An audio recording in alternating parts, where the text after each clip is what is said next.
7월 14일 주일 예배를 시작하도록 하겠습니다. 여호와는 나의 목자시니 내게 부족함이 없으리로다. 그가 나를 푸른 풀밭에 누이시며 쉴 만한 물가로 인도하시는도다. 내 영혼을 소생시키시고 자기 이름을 위하여 의의 길로 인도하시는도다. 내가 사망의 음침한 골짜기로 다닐지라도 해를 두려워하지 않을 것은 주께서 나와 함께 하심이라. 주의 지팡이와 막대기가 나를 안위하시나이다. 주께서 내 원수의 목전에서 내게 상을 차려주시고 기름을 내 머리에 부으셨으니 내 잔이 넘치나이다. 내 평생의 선하심과 인자하심이 반드시 나를 따르리니 내가 여호와의 집에 영원히 살리로다. 아멘. 저희들을 창세전에 택정하시고 여기까지 인도해 주신 주님 감사드립니다. 오늘 예배 가운데 임자여 주시옵시고 저희가 드리는 예배가 신령과 진정으로 드려지는 예배가 되게 하여 주시옵소서. 이 모든 말씀 거룩하신 예수님의 이름으로 기도드리옵나이다. 아멘. 찬송가 1장입니다.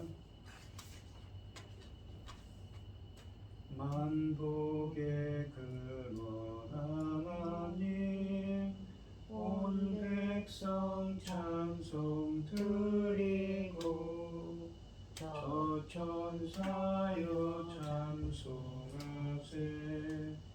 찬송 성부 성자 성령 아멘. 사도신경 하심으로 신앙 고백하시겠습니다. 전능하사 천지를 만드신 하나님 아버지를 내가 믿사오며 그 외아들 우리 주 예수 그리스도를 믿사오니 이는 성령으로 잉태하사 동정녀 마리아에게 나시고 본디오 빌라도에게 고난을 받으사 십자가에 못 박혀 죽으시고 장사한 지 사흘 만에 죽은 자 가운데서 다시 살아나시며 하늘에 오르사 전능하신 하나님 우편에 앉아 계시다가 저리로서 산자와 죽은 자를 심판하러 오시리라. 성령을 믿사오며 거룩한 공예와 성도가 서로 교통하는 것과 죄를 사하여 주시는 것과 몸이 다시 사는 것과 영원히 사는 것을 믿사옵나이다. 아멘. 교동문 33번입니다. 하나님이여 주의 판단력을 왕에게 주시고 주의 공의를 왕의 아들에게 주소서. 그가 주의 백성을 공의로 재판하며 주의 가난한 자를 정의로 재판하리니 의로 말미암아 산들이 백성에게 평강을 주며 작은 산들도 그리하리로다. 그가 가난한 백성의 억울함을 풀어주며 궁핍한 자의 자손을 구원하며 압박하는 자를 꺾으리로다. 그들이 해가 있을 동안에도 주를 두려워하며 달이 있을 동안에도 대대로 그리하리로다. 그의 벤 풀 위에 내리는 비같이 땅을 적시는 소낙비같이 내리리니 그의 날에 의인이 흥왕하여 평강의 풍성함이 달이 닿을 때까지 이르리로다. 그가 바다에서부터 바다까지와 강에서부터 땅끝까지 다스리시리니 모든 왕이 그의 앞에 부복하며 모든 민족이 다 그를 섬기리로다. 아멘. 찬송가 200장을 하시고 기도하겠습니다. 달고 묘한 그 말씀 생명의 말씀은 귀한 그 말씀 진실로 생명의 말씀이 나의 길과 믿음 밝히 보여주니 아름답고 귀한 말씀 생명샘이로다. 아름답고 귀한 말씀 생명샘이로다. 귀한 주님의 말씀은 내 노래 되도다. 모든 사람을 살리는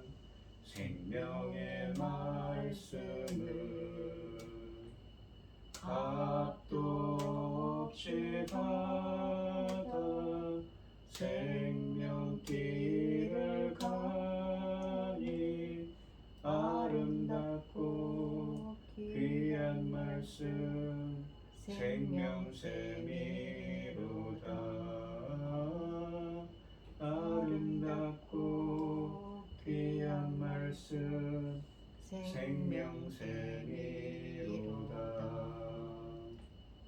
널리 울리어 퍼지는 생명의 말씀은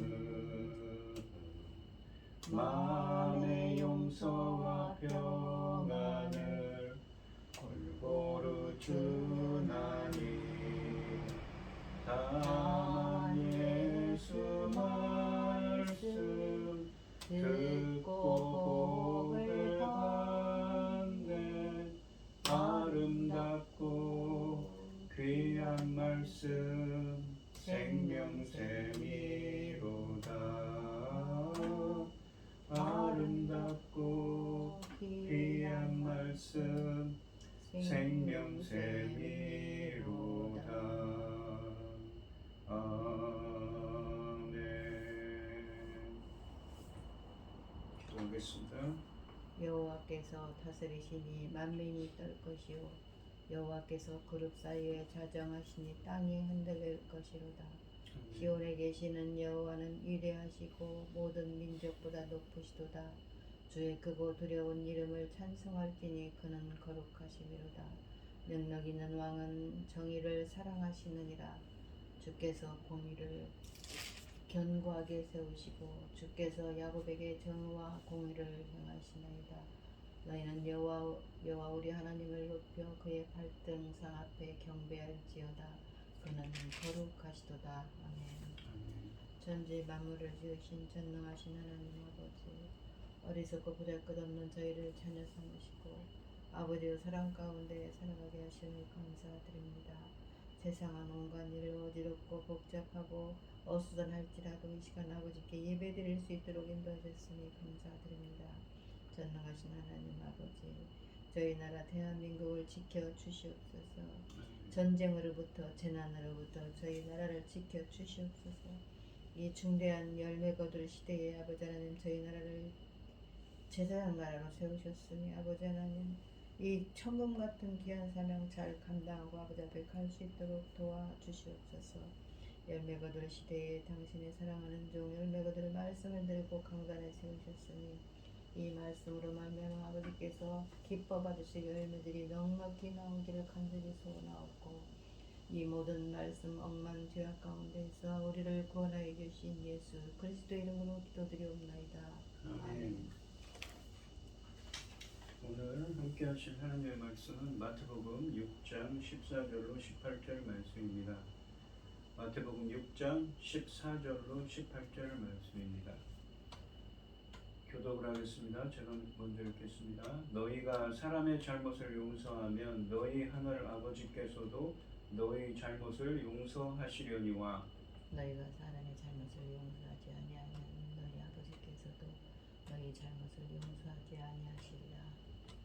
금식할 때에 너희는 외식하는 자들과 같이 슬픈 기색을 보이지 말라. 그들은 금식하는 것을 사람에게 보이려고 얼굴을 흉하게 하느니라. 내가 진실로 너희에게 이르노니 그들은 자기 상을 이미 받았느니라. 너는 금식할 때에 머리에 기름을 바르고 얼굴을 씻으라. 이는 금식하는 자로 사람에게 보이지 않고 오직 은밀한 중에 계신 내 아버지께 보이게 하려 함이라. 은밀한 중에 보시는데 아버지께서 갚으시리라. 나를 위하여 보물을 땅에 쌓아두자. 찬송가 150장입니다. 갈보리 산 위에 십자가 섰으니 주가 고난을 당한 표라. 험한 십자가를 내가 사랑하는 주가 보혈을 흘리밀세. 죄우 승리를 얻기까지 주의 십자가 사랑하리. 빛나며 멸류관 닿기까지 험한 십자가 붙들겠네.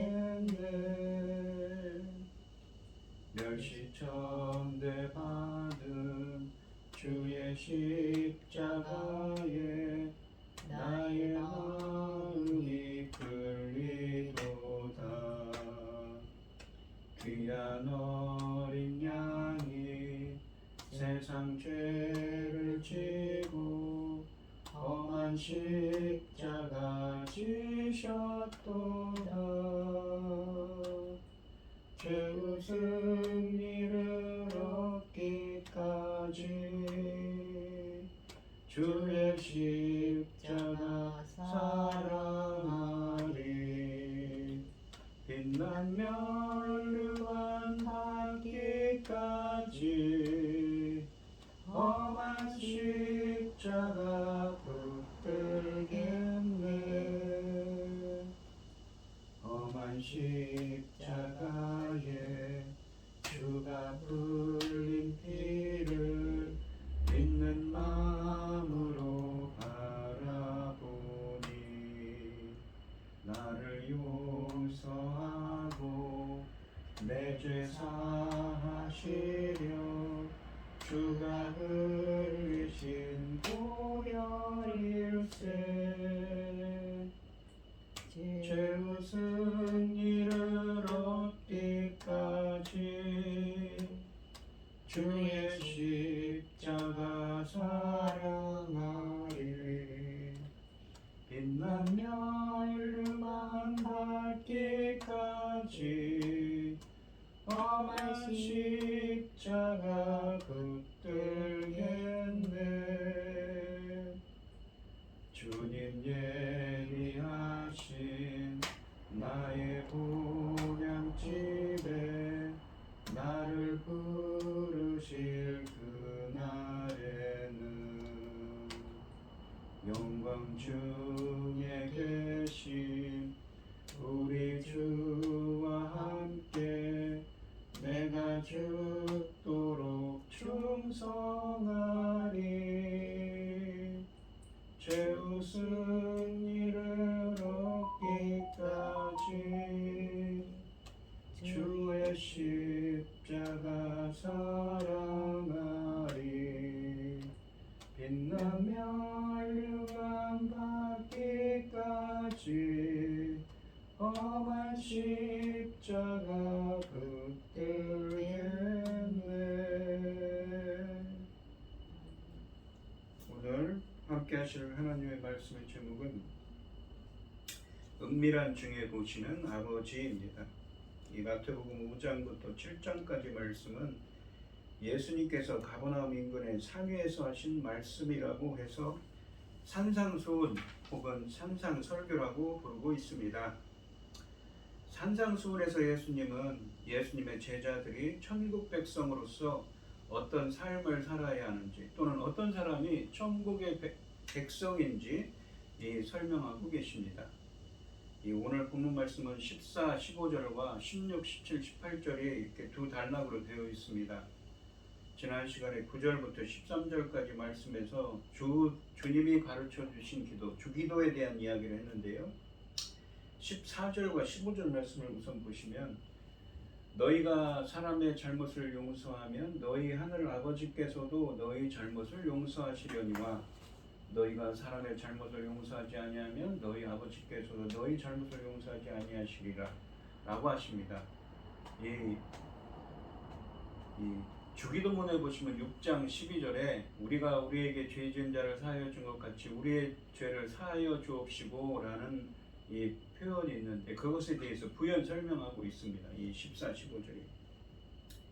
예수님은 주기도문을 마치신 후에 이 말씀을 하셨는데 이 말씀은 주기도문 자체에 속하지는 않지만 마태복음 6장 12절 말씀에 대해서 부연 설명하시는 말씀입니다.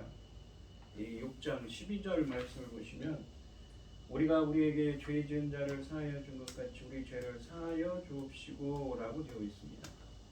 14절과 15절 말씀은 12절 말씀에서 전제된 상호적인 용서의 원리를 명확하게 설명해 밝혀주고 있습니다. 특히 15절의 부정 형식의 말씀은 15절에 어떻게 되어 있죠?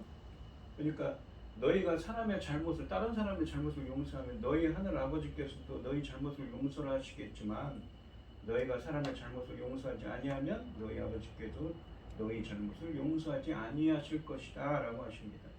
이 15절의 부정 형식의 말씀은 제자들의 용서가 하나님의 용서의 조건임을 분명히 밝히고 있습니다. 하지만 그렇다고 해서 하나님의 용서가 제자의 용서에 근거한다거나 이 근거한 것은 아니라는 것입니다. 또한 제자의 용서의 결과라고 생각하는 것은 옳지 않습니다. 이 지난 시간에도 했었지만 마태복음 18장 21절부터 35절 말씀을 보시면 그때 베드로가 나와 이르되 주여 형제가 내게 죄를 범하면 몇 번이나 용서하여 주리이까 7번까지 하오리이까 예수께서 이르시되 내게 이르시되 7번뿐 아니라 7번을 70번까지라도 할지니라. 그러므로 천국은 그 종들과 결산하려 하던 어떤 임금과 같으니 결산할 때 10,000달란트 빚진 자 하나를 데려오매 갚을 것이 없는지라 주인이 명하여 그 몸과 아내와 자식들과 모든 소유를 다 팔아 갚게 하라 하니 10,000달란트라는 돈은 어마어마한 돈이라고 합니다. 이 돈은 약 20만 년 정도 살아야 버는 돈이라고 합니다. 아무것도 쓰지 않고 그대로 저축해야 버는 돈이라고 합니다. 그 종이 엎드려 절하며 이르되 내게 참으소서 다 갚으리이다 하거늘 그 종의 주인이 불쌍히 여겨 놓아 보내며 그 빚을 탕감하여 주었더니 그 종이 나가서 자기에게 100데나리온 1데나리온은 당시에 하루 품삯이라고 합니다. 그러니까 100데나리온은 약 100일 정도 일해야 쓰지 않고 100일 정도 일한 것을 저축이 되는 돈이죠. 그러니까 약 넉 달 정도, 오늘날로 말하면 약 넉 달 정도 일해야 버는 돈입니다. 빚진 동료 한 사람을 만나, 그러니까 이 10,000달란트, 약 20년 일해야 빚진 20년 일해야 그 갚을 수 있는 돈을, 엄청난 돈을 빚진 사람이 그 탕감을 받았는데 100데나리온, 그 사람도 100데나리온을 누구한테 빌려줬어요. 빚진 동료 한 사람을 만나 붙들어 목을 잡고 이르되 빚을 갚으러 하매 그 동료가 엎드려 간구하여 이르되 나에게 참아주소서 갚으리이다 하되 허락하지 아니하고 이에 가서 그가 빚을 갚도록 목에 가두거늘 그 동료들이 그것을 보고 몹시 딱하게 여겨 주인에게 가서, 주인은 누구입니까? 바로 그 하나님이시죠. 그 일을 다 알리니 이에 주인이 그를 불러다가 말하되 악한 종아 네가 빌기에 내가 내 빚을 전부 탕감하여 주었거늘. 어마어마한 돈이죠. 20만 년 동안 일해야 저축해야 벌 수 있는 돈이에요. 10,000달란트라는 어마어마한 돈이에요. 내가 너를 불쌍히 여긴 것 같이 너도 내 동료를 불쌍히 여김이 마땅하지 아니하냐고. 그러니까 너에게 10,000달란트나 되는 어마어마한 엄청난 그런 돈을 탕감해 준 것처럼 너도 그렇게 하는 것이 마땅하다는 것이죠. 주인이 노하여 그 빚을 다 갚도록 그를 옥졸들에게 넘기니라. 이게 옥졸들, 그러니까 그 감옥에 가뒀다는 것이죠. 그 빚을 갚도록. 너희가 각각 마음으로부터 형제를 용서하지 아니하면 너희 하늘 아버지께서도 너희에게 이와 같이 하시리. 똑같은 얘기를 하는 거죠. 이 형제를 용서하지 아니하면 너희 하늘 아버지께서도 너희에게 이와 같이 하시리라라고 하십니다. 이 마태복음 6장 12절 말씀에서 지적했듯이 14, 15절 말씀은 이 마태복음 18장 21절로 35절에 용서할 줄 모르는 종의 비유에 비추어서 이해되는 것이 필요합니다. 이 비유에 따르면 하나님의 용서가 제자의 용서보다 앞서 먼저 주어지고 있습니다. 그렇죠? 10,000달란트를 탕감해 줬죠. 또한 하나님의 용서는 제자의 용서와 비교 없을 정도로 큽니다. 왕이 탕감해 준 10,000달란트라는 돈은 20만 년이라고 합니다. 그러니까 어마어마한 돈인 거예요. 연봉에 해당하는 이 20만 년을 꼬박 일해서 그 저축에 갚을 수 있는 돈입니다. 엄청난 액수인데 반해 종이 탕감해 주지 않은 100데나리온은 약 넉 달치 월급이라고 합니다. 다시 말해서 하나님의 용서는 종에게 기대되는 용서의 약 60만 배에 달할 정도로 그 크기가 절대적이라는 것입니다. 따라서 하나님의 용서는 인간의 노력과 능력의 한계를 지극히 넘어선 은혜일 수밖에 없습니다. 문제는 이처럼 놀라운 은혜를 입은 제자는 변화된 모습을 보여야 한다는 것입니다. 그 놀라운 은혜를 입은 제자에게는 33절과 35절 말씀처럼 마땅히 다른 사람의 잘못을 용서해 주는 모습이 기대되는 것입니다. 이게 마땅히 그렇게 해야 되는 것이죠. 예수님의 제자는. 그런데 만일 제자가 다른 사람을 용서해 주지 않는다면 거기에는 무엇인가 심각한 문제가 있다고 하십니다. 그런 제자는 자신이 처음에 받았던 그 놀라운 용서의 은혜마저도 상실할 수밖에 없다고 하십니다. 여기 34절에 보면 그들을 옥졸들에게 넘겨버리죠. 빚을 갚으라고. 그러니 그가 저지른 다른 잘못들도 용서받을 수 없는 것은 분명한 것입니다. 비교할 수 없이 큰 용서의 은혜를 받은 제자는 동료를 용서하는 것이 마땅하다는 것이지요. 그래서 하나님의 절대적인 용서의 은혜를 이미 받은 제자들은 다른 사람들을 용서하는 것이 당연합니다. 따라서 이것은 하나님께 자신들의 죄들을 용서해달라고 기도하는 자들에게 마땅히 기대되는 바입니다. 그러니까 이 주기도문에서 우리의 죄를 우리 죄를 사하여 주시옵소서라고 그렇게 어마어마한 하나님께서 죄 사함의 은혜는 무엇입니까? 십자가에 달리신 예수 그리스도의 핏값으로 주신 어마어마한 은혜지요.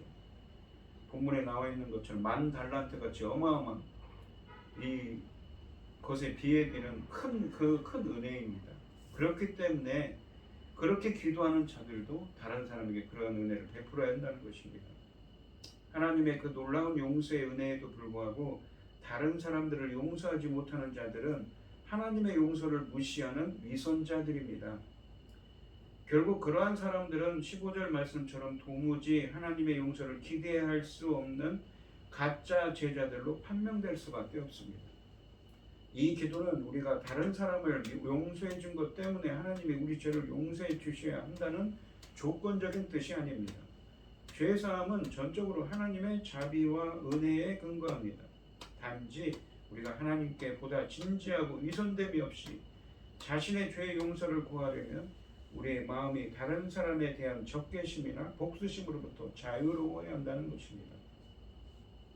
하나님으로부터 죄의 용서를 받은 자로서 우리도 다른 사람을 용서할 수 있는 성숙한 존재가 되어야 한다는 것입니다. 죄는 우리를 하나님으로부터 격리시키므로 죄의 문제를 해결하기 전에는 평안을 찾을 수가 없기 때문인 것이지요. 이 6장 9절로 13절 말씀은 주기도문이라고 했죠. 바른 기도의 예인 주기도문에 대해서 말씀하셨고 그 주기도문이 끝나고 14, 15절 말씀은 이 주기도를 용서에 적용한 내용을 담고 있습니다. 14, 15절 말씀은 하나님께 드리는 우리의 기도, 주기도문이 효과 있으려면 반드시 남이 우리에게 저지른 잘못을 용서해야 한다고 말씀하십니다. 즉, 이 마태복음 9장 지난 시간에 말씀드렸던 것처럼 마태복음 9장 6장 9절로 13절 말씀은 무엇입니까? 이 주기도를 뭐입니까? 죄 사함에 대한 이야기. 그러니까 구원론적으로 해석해야 된다는 것이죠. 9절부터 13절을 잠깐 다시 보시면 그러므로 너희는 이렇게 기도하라. 하늘에 계신 우리 아버지여 이름이 거룩히 여김을 받으시오며. 이름이 거룩히 여김을 받으시오니라는 말은 주님의 영광을 돌려야 된다는 것이죠. 그것이 성도들의 책임이라는 것입니다. 그렇게 되기를 원한다는 것이죠. 나라가 임하옵시며, 나라라는 건 통치라고 그랬습니다. 바실리오스라는 말이 헬라어가 바실리오, 통치하다는 말에서 왔습니다. 특히 마태복음에서는 예수 그리스도의 하나님의 통치에 대한 이야기가 나오죠. 특히 이 통치에 대한 이야기를 하면 먼저 통치, 나라가 임하옵시며라는 말을 보면 이 로마서 5장 20절로 21절에 보면 율법이 들어온 것은 죄를 더하게 하려 함이라. 그러나 죄가 더한 곳에 은혜가 더욱 넘쳤나니 이는 죄가 사망 안에서 왕노릇하다는 것을 통치하다는 말이다. 바실리오. 은혜도 또한 의로 말미암아 은혜가 그리스도의 의로 말미암아서 왕노를 통치한다고 합니다.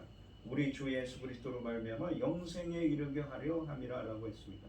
어떤 은혜가 예수 그리스도의 의로 말미암아 어떤 은혜가 왕노릇하여서 예수 그리스도로 말미암아 영생에 이르게 합니까? 이 문맥적으로 보면 이 다음에 6장인데 성령 세례의 은혜가 이 예수 그리스도의 의로 말미암아 통치하여서 영생에 이르게 한다고 하죠. 그러니까 그 예수 그리스도의 이 통치로 말미암아서 예수 그리스도의 성령 세례의 은혜가 통치해서 영생에 이르게 하는 은혜입니다.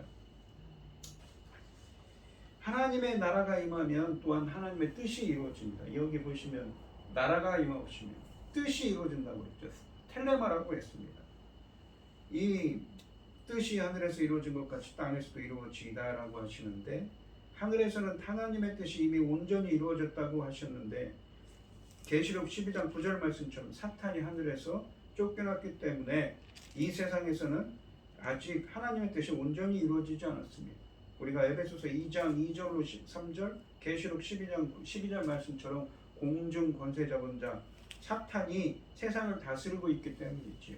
따라서 이 기도는 이 땅에서 사탄의 세력이 완전히 물러가 불의와 죄와 고통과 슬픔이 물러가고 주님의 완전하신 통치 안에서 구원의 기쁨을 누리는 것을 간구하는 기도인 것입니다. 이 텔레마, 뜻이 이루어진다고 했죠. 어떻게 이루어집니까? 6장 이 38절로 40절에 보시면 요한복음, 내가 너희 하늘에서 내려온 것은 내 뜻을 행하려 하며 나를 보내신 이의 뜻을 행하려 함이라. 나를 보내신 이 하나님의 뜻이죠. 나를 보내신 이의 뜻은 내게 주신 자 중에 내가 하나도 잃어버리지 않고 마지막 날에 다시 살리는 이것입니다.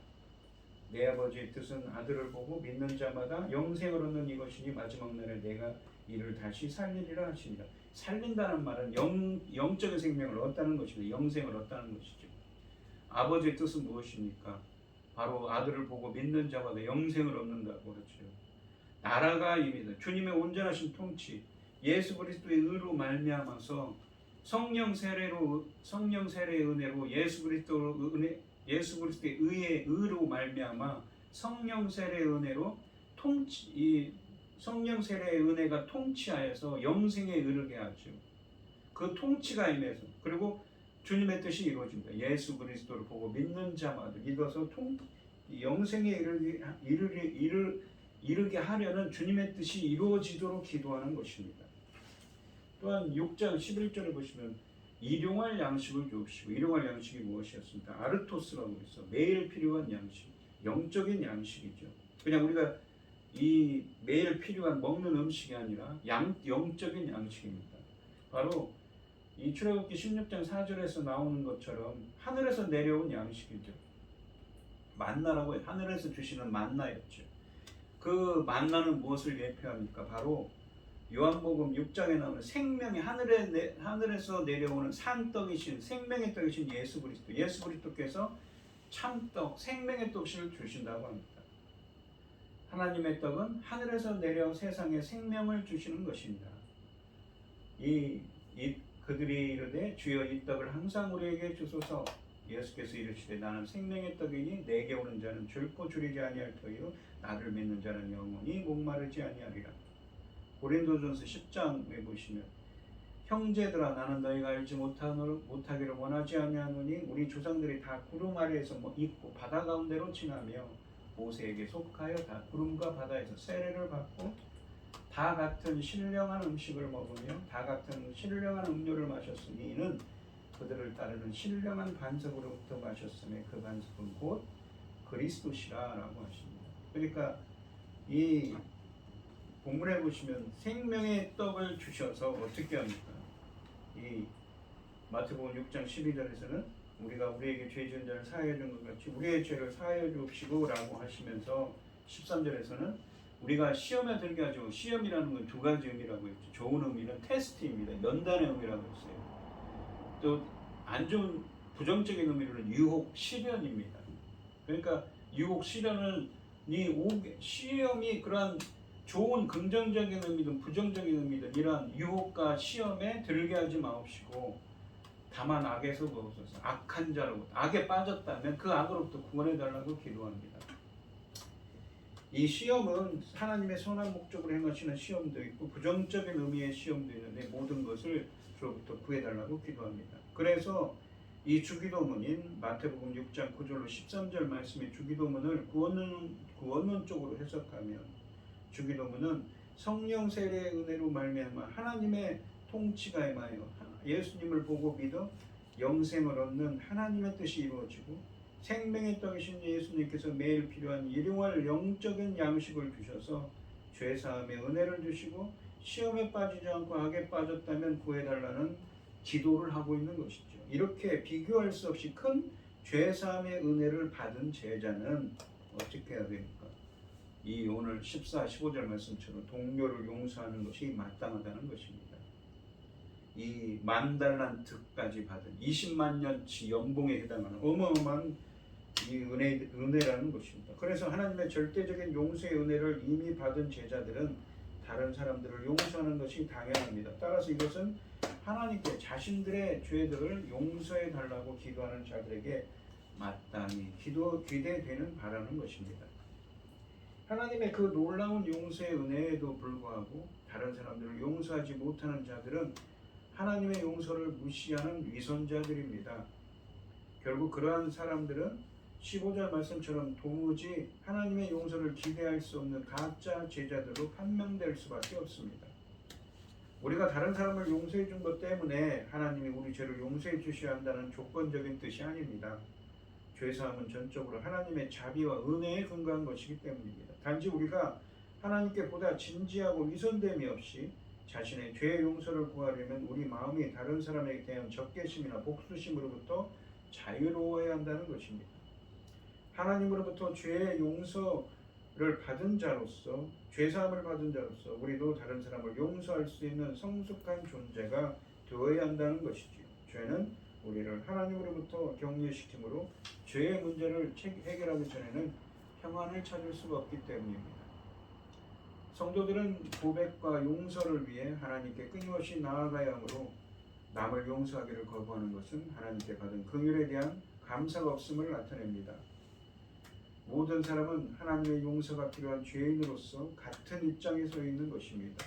만일 우리가 남을 용서하지 않는다면 우리는 사실상 우리에 대한 하나님의 그 죄사함의 은혜를 부인하고 거절하는 것입니다. 제자들은 자신들이 하나님의 용서를 경험함으로써 다른 사람들을 용서할 수 있다는 것을 깨달을 것입니다. 이 다른 사람을 용서하는 것은 우리가 하나님으로부터 용서받았다는 것을 입증합니다.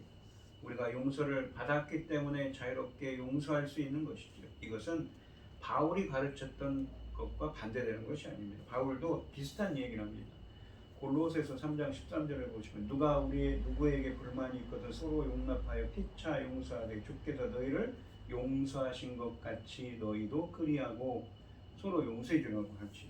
그렇게 이야기하는 것입니다. 그러니까 이 주기도문에 이 6장 12절에 있는 것처럼 우리가 우리에게 죄진 자를 사하여 준 것 같이 우리 죄를 사하여 주옵시고 라고 하는 그것을 설명하면서 이야기하는 것입니다. 우리가 그러한 죄 사함의 은혜가 정말 돈으로 환산할 수 없이 엄청난 형언할 수 없는 그 큰 은혜라는 것이지요. 정말 그 큰 은혜의 죄 사함의 은혜를 바란다면 너희들도 다른 사람들을 용서해 줘야 한다는 것입니다. 그런 이야기를 하고 있는 것이지요.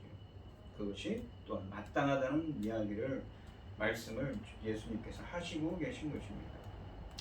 이 16절로 18절 말씀으로 넘어오면 금식에 대한 이야기를 하고 있습니다. 그러니까 구제와 기도에 의해서 금식이라는 이야기를 하고 있죠. 이 금식할 때 너희는 외식하는 자들과 같이 슬픈 기색을 보이지 말라. 그들은 금식하는 것을 사람에게 보이려고 얼굴을 흉하게 하느니라. 내가 진실로 너희에게 이르노니 그들은 자기 상을 이미 받았느니라. 너는 금식할 때 머리에 기름을 바르고 얼굴을 씻으라. 이는 금식하는 자로 사람에게 보이지 않고 오직 은밀한 중에 계신 내 아버지께 보이게 하려 함이라. 은밀한 중에 보시는 내 아버지께서 갚으시리라 라고 하셨죠. 그러니까 이 6장 1절로 18절 말씀, 6장 2절로 18절 말씀은 보시면 이 6장 1절이 지난 시간에도 했지만 6장 1절 말씀은 6장 2절부터 18절까지의 말씀에 일반적인 원칙에 대한 이야기를 하고 있습니다.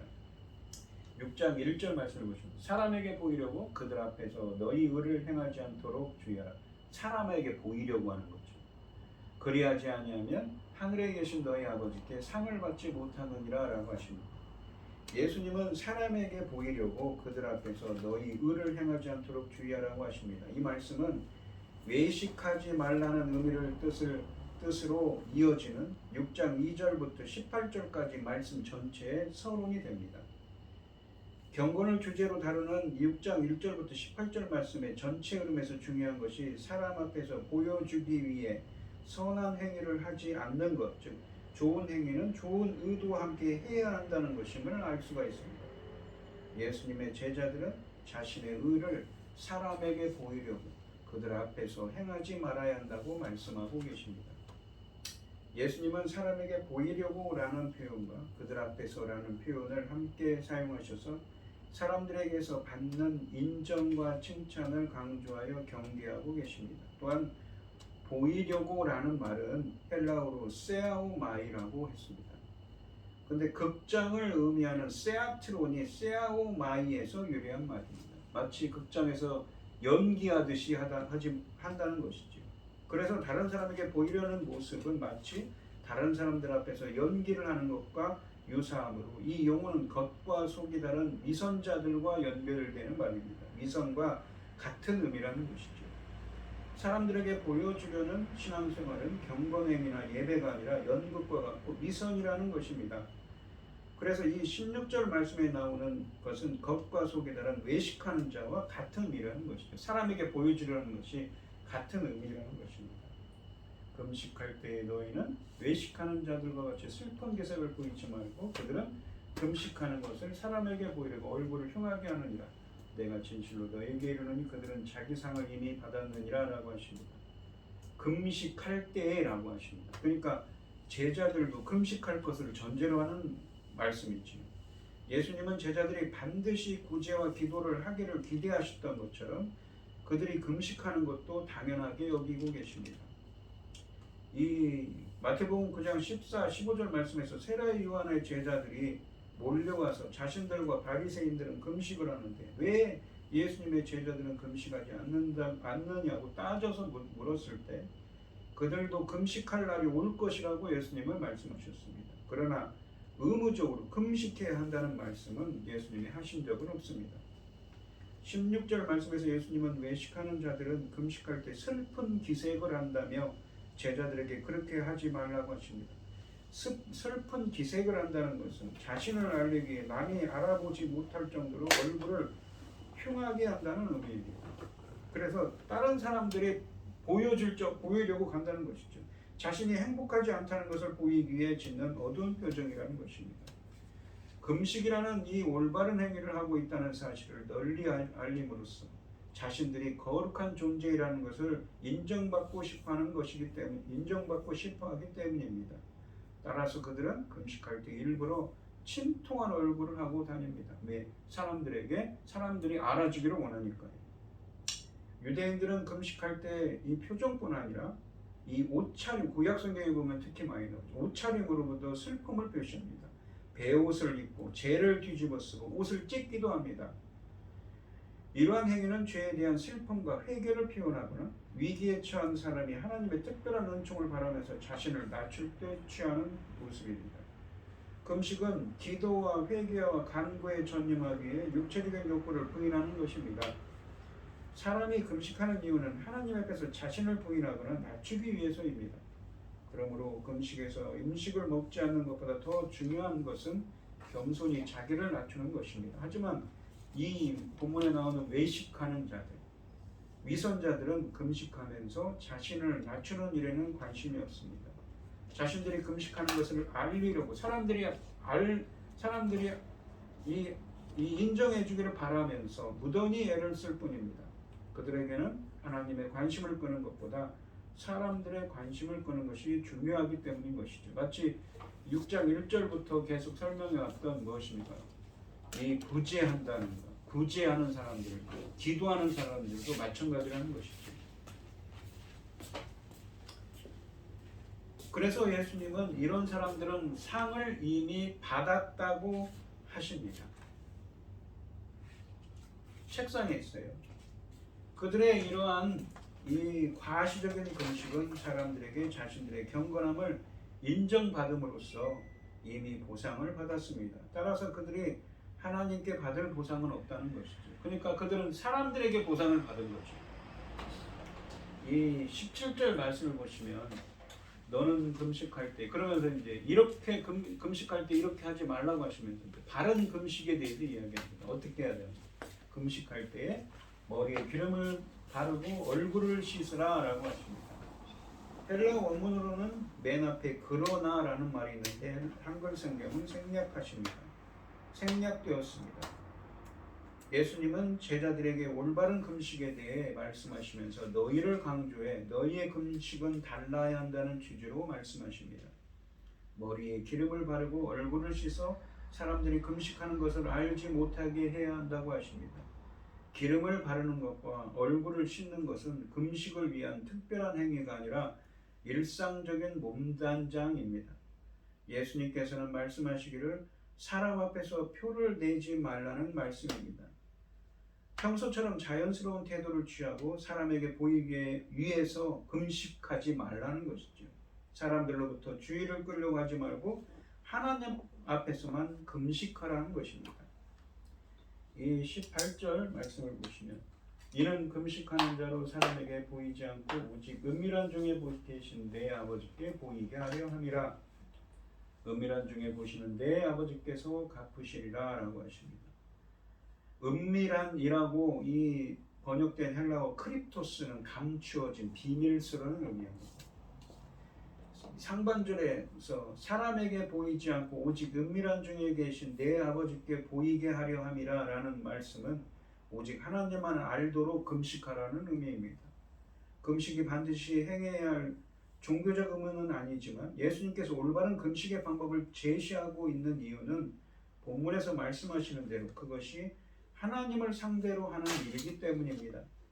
즉 구제와 기도가 하나님을 향한 신앙의 표현이듯이 금식 또한 하나님을 향한 반응이기 때문에 사람들 앞에서가 아닌 하나님 앞에서 행해줘야 한다는 것입니다.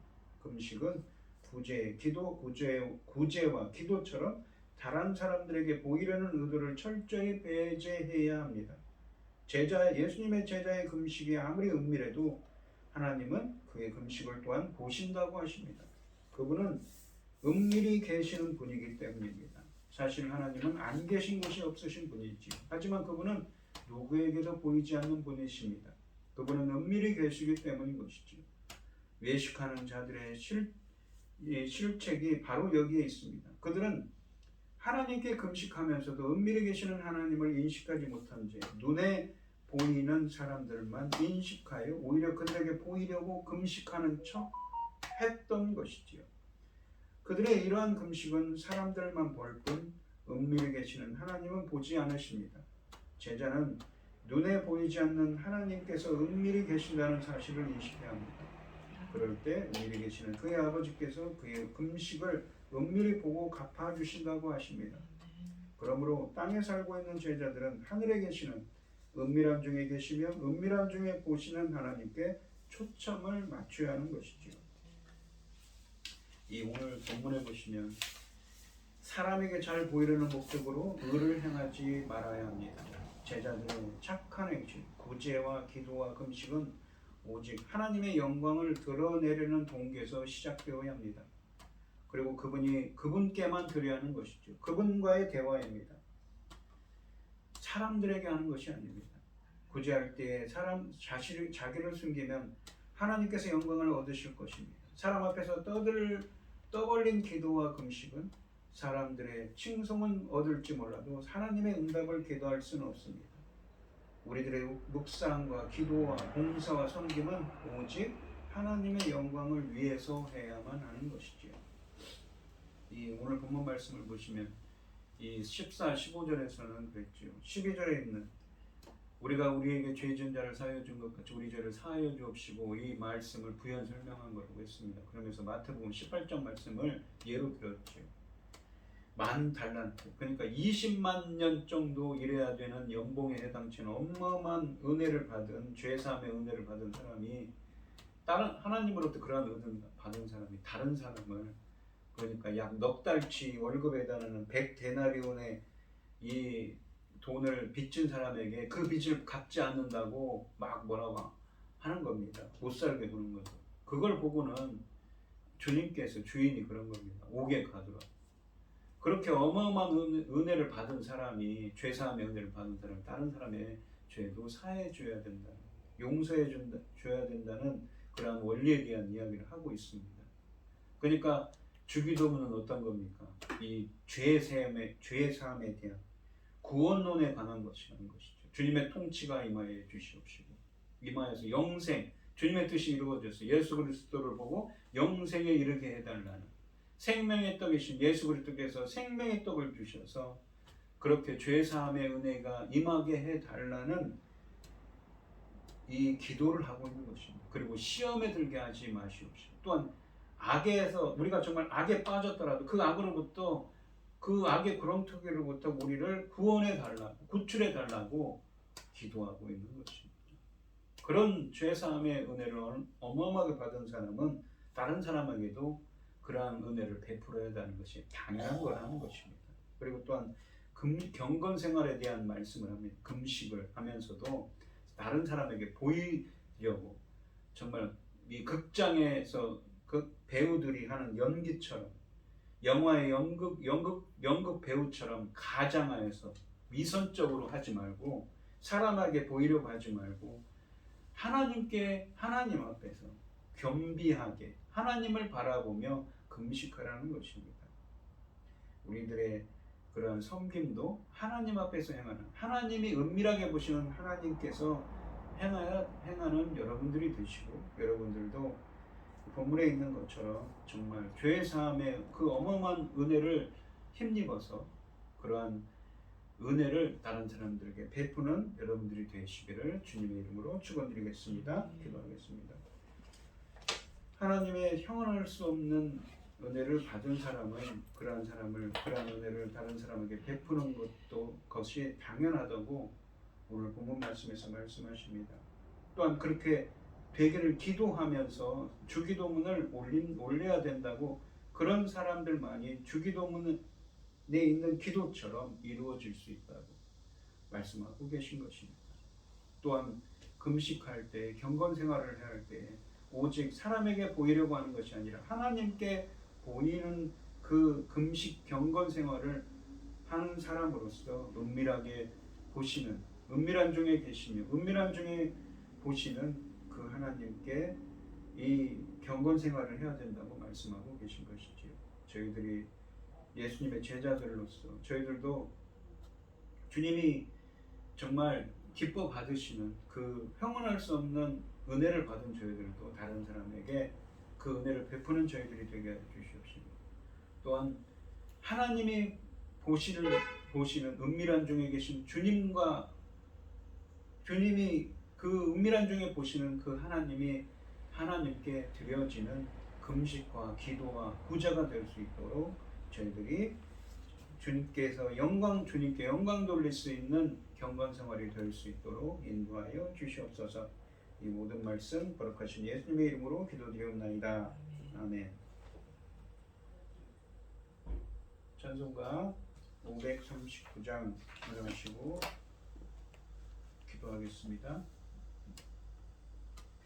너 예수께 조용히 나가 내 모든 짐 내려놓고 주 십자가 사랑을 믿어 죄사함을 너 받으라.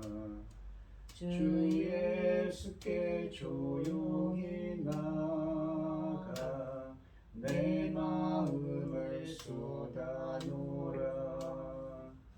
늘 은밀히 보시는 주님 그 은혜를 베푸시리.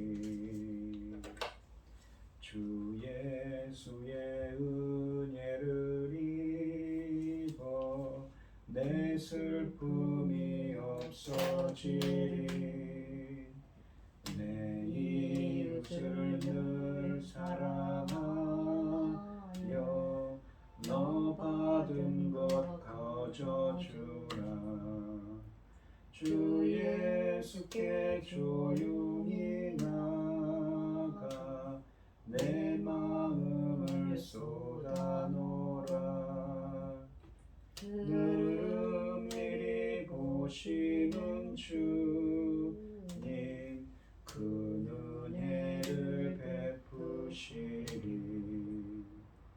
주 예수를 친구로 삼아 늘 내 옆에 모시어라. 그 영원한 생명 샘물에 내 마른 목 죽이어라.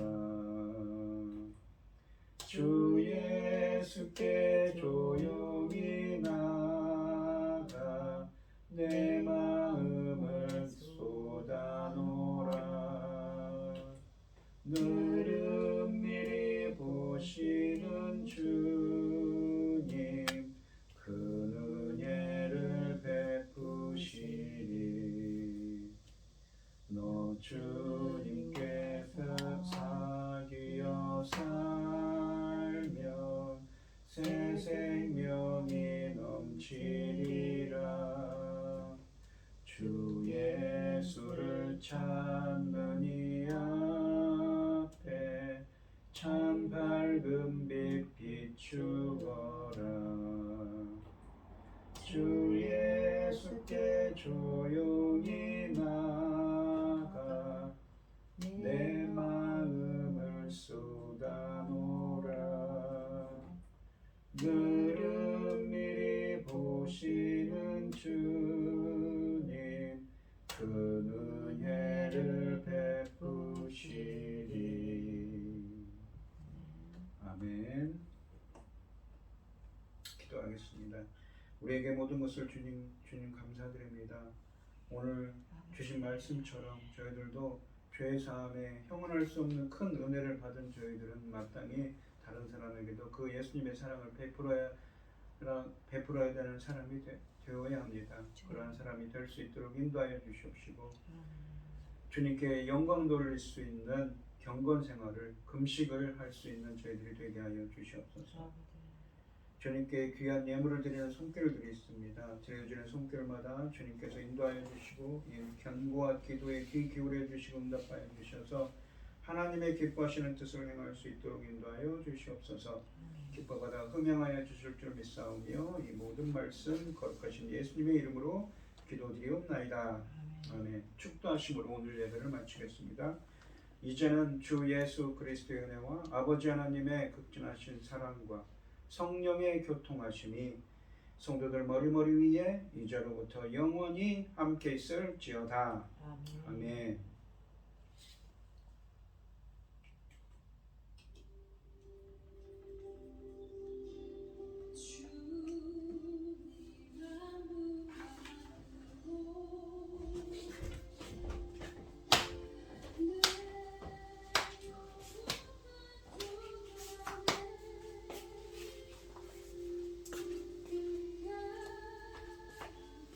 말씀이 쉬운 것